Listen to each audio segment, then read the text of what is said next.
Welcome to Fasenra On Air. Today we have Barb with us. Barb lives every day with something called severe eosinophilic asthma. Barb, thanks for being here. Thanks for having me. Fasenra is an add-on injection for people 12 and up with asthma driven by eosinophils.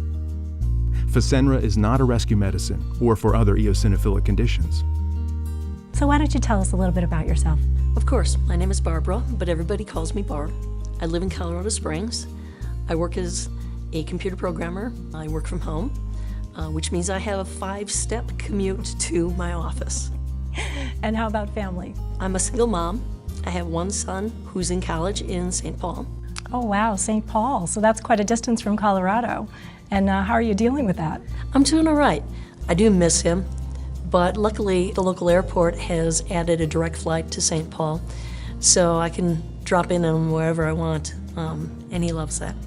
I bet. So Barb, today we are here to talk about severe asthma. So let's start with the basics. When were you first diagnosed with asthma? I was 32 at the time.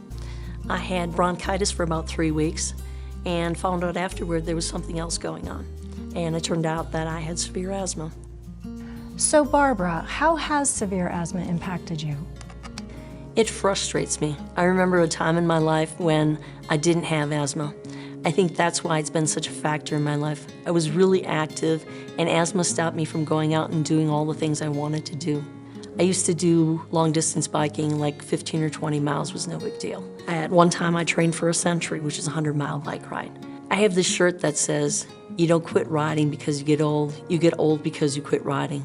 And I love it because it's so true. For me, being active kept me feeling young. I was also very involved in my son's extracurricular activities, whether it was his Boy Scouts or his baseball team.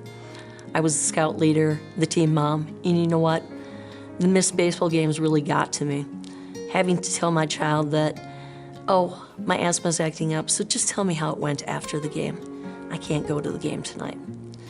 Once my asthma became more severe, my life began to just get smaller. I began trying to figure out what triggered my asthma. Pollen, mold, even milk. I avoid anything and everything that triggered my asthma. It's why I moved to Colorado. It's why I started working from home. For me, life with uncontrolled asthma meant giving up a lot of little things to try and get control, but the little things add up. So what had you been doing to manage your asthma other than avoiding the triggers?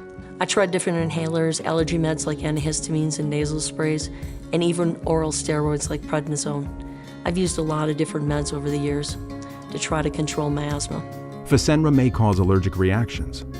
Get help right away if you have swelling of your face, mouth, and tongue, or trouble breathing. Don't stop your asthma treatments unless your doctor tells you to.